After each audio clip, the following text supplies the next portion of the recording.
सोमवती अमावस्या आ रही है और वो भी 3 साल बाद के आए अधिक मास में। तो अधिक मास का योग भी तो महत्व रखता है। यह अमावस्या श्रेष्ठ अधिक मास में पड़ रही है।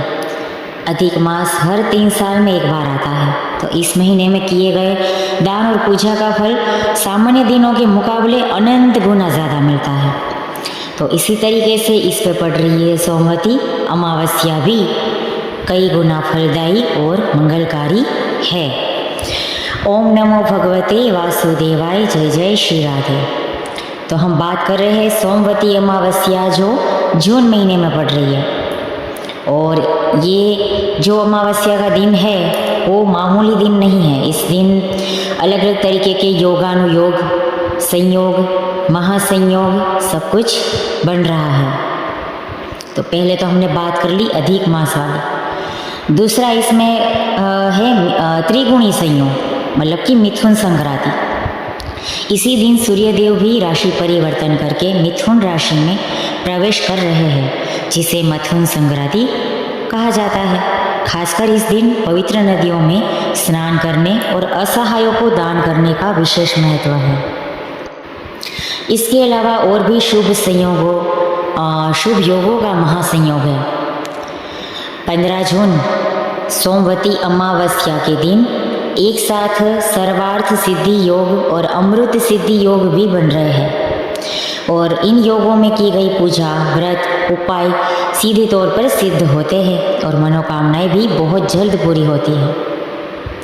तो ऐसी महत्वपूर्ण, पवित्र और मंगलकारी सोमवती अमावस्या के कुछ शुभ मुहूर्त भी हैं। तो अमावस्या तिथि की शुरुआत है वो 14 जून 2026 के दोपहर के समय में 12:19 को शुरू हो रहा है। और अमावस्या तिथि की समाप्ति जो है वो 15 जून के सुबह 8:23 बजे तक रहेगी। और व्रत, दान, पुण्य सब हम ये भी करेंगे। तो स्नान और दान का श्रेष्ठ समय और ब्रह्म मुहूर्त के सुबह 3:33 से लेके सुबह के 4:55 तक रहेगा। तो ऐसी सोमवती अमावस्या के दिन हमें पूजा पाठ भी करना है। तो पूजा पाठ के विधान में हमें भगवान विष्णु और भगवान शिव, माता पार्वती और पितरों, मतलब कि पूर्वजों की पूजा का विधान है, वो करना है। तो सबसे पहले बात आती है पवित्र स्नान और संकल्प की। सुबह ब्रह्म मुहूर्त में किसी पवित्र नदी, सरोवर में स्नान करें। अगर बाहर जाना संभव ना हो पाए तो घर पे ही नहाने के पानी में थोड़ा सा गंगाजल मिलाकर फिर स्नान करें। और इसके बाद व्रत या दान का संकल्प ले लें।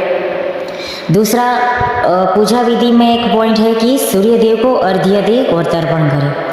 तांबे के लोटे में जल, लाल फूल और अक्षत डालकर सूर्यदेव को अर्घ्य दें। इसके बाद हाथ में काले तिल और जल लेकर दक्षिण दिशा की ओर मुख करके अपने पितरों का ध्यान करते हुए तर्पण या जल अर्पण करें। तीसरी बात है कि पूजा विधि में देवताओं का अभिषेक।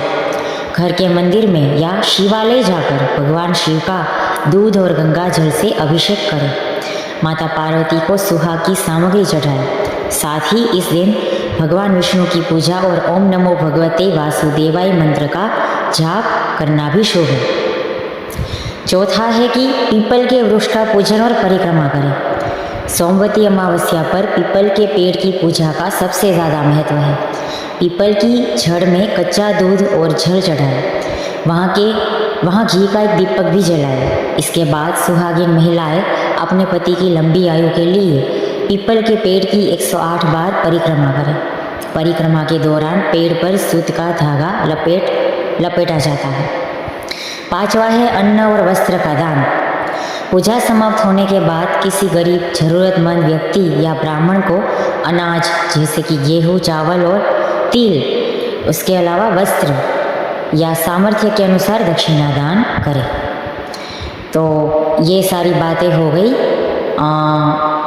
सोमवती अमावस्या को लेकर कि वो कब है, वो क्या है, उसके शुभ मुहूर्त क्या है, पूजा विधि क्या है, क्या दान पुण्य करें, ये सारी बातें और इसके अलावा शुभ संयोगों के महासंयोग की बात कर ली, अधिक मास की बात कर ली। तो ऐसे में आपने ये बहुत सारी जानकारी प्राप्त कर ली, पर इसमें मैं और भी एक बोनस बात करूँगी कि ज्येष्ठ अधिक अमावस्या क्या है। अधिक मास पे तो पड़ रही है ना, सोमवती अमावस्या है ना, तो ज्येष्ठ माह में पड़ने वाली ये अमावस्या तिथि को ज्येष्ठ अमावस्या कहा जाता है। जब अधिक मास मतलब कि पुरुषोत्तम मास के दौरान ये तिथि आती है तो इसे ज्येष्ठ अधिक अमावस्या कहते हैं। और इस दिन पितरों का तर्पण, दान और पुण्य, आध्यात्मिक साधना, इन सभी का विशेष फल मिल जाता है अगर आप किया जाए तो मैंने आपको बात करी दी कि सोमवती अमावस्या को करें, और ये पड़ रहा है 15 जून को 2026, ठीक है। और धार्मिक महत्व की हमने बात तो कर ली, लेकिन मैं फिर से करती हूँ कि सोमवती अमावस्या जो अधिक अमावस्या, ज्येष्ठ अधिक अमावस्या के नाम से भी जानी जाती है, उनका धार्मिक महत्व अगर आप जान लो तो ये तिथि पितृतर्पण, स्नान, दान, भगवान विष्णु और शिव की पूजा तथा पुण्य कर्मों के लिए अत्यंत शुभ मानी जाती है। मान्यता है कि इस दिन किए गए सत्कर्मों का कई गुना फल प्राप्त होता है। तो कैसा लगा आपको मेरा ये सोमवती अमावस्या को लेके विशेष जानकारियों को लेके ये वीडियो? अगर अच्छा लगा है तो आप मुझे कमेंट में लिख दीजिए ओम नमो भगवते वासुदेवाय, और द नीलकंठ दास चैनल को सब्सक्राइब कर लो और इस वीडियो को लाइक कर दो। लाइक इसलिए क्योंकि आपके पास ये वीडियो सेव रहेगा और उसके बाद आप इसको शेयर भी कर दो ताकि और भी लोगों को सोमवती अमावस्या की जानकारी अभी से प्राप्त हो जाए, है ना।